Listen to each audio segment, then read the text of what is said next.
amidst the ongoing tensions with China, top commanders of the Indian Air Force are meeting today for a 3-day review meet.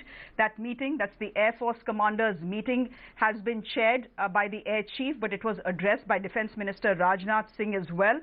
He said some very important things at that meeting. He's alluding to the ongoing efforts for de-escalation at the LAC. He has asked the Indian Air Force to be ready to handle any eventuality.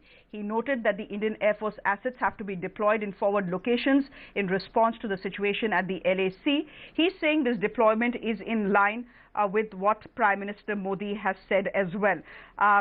He's also saying, let me just read out that address to you. He's lauded the Indian Air Force and the professional manner in which they have rapidly deployed their Air Force assets at forward locations in response to the prevailing situation in eastern Ladakh. He says this is something that has sent a strong message to adversaries, which is China.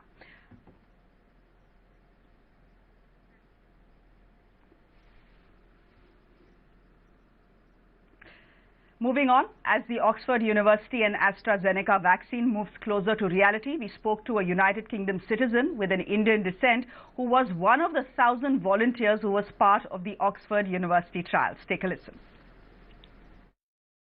Deepak Paliwal, Indian origin man who lives in the UK, is joining us from London. And what's special about Mr. Deepak Paliwal is that he has been a volunteer for AstraZeneca vaccine. We all know the phase 1 trial.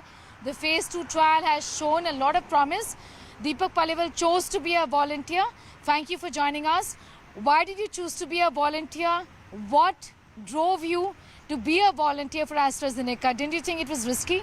Sneha, this was the time when, everything was going a little bit wrong and there was no positivity coming from.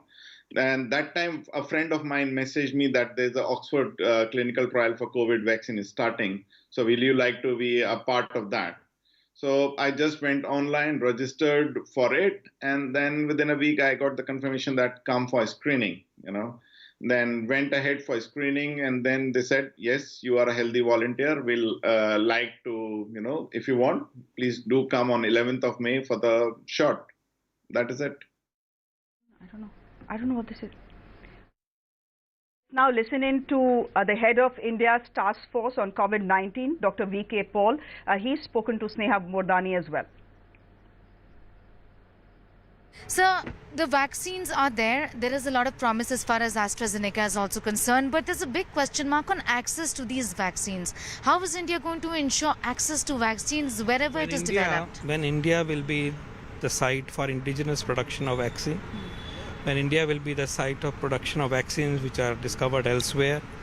Because of the fact that we have such a huge industry base for vaccine production on scale, we can produce millions and millions of doses of vaccine.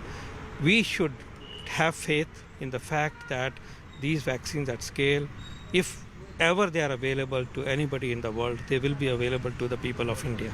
So as far as Serum Institute is concerned, they also have a tie-up with AstraZeneca. In that sense, it was a good move to have a tie-up because AstraZeneca's vaccine has It is, and it is a win-win situation because they need a production capacity which exists here and does not ordinarily exist in other countries. And it is a good thing for India because that vaccine will be then more readily available to India.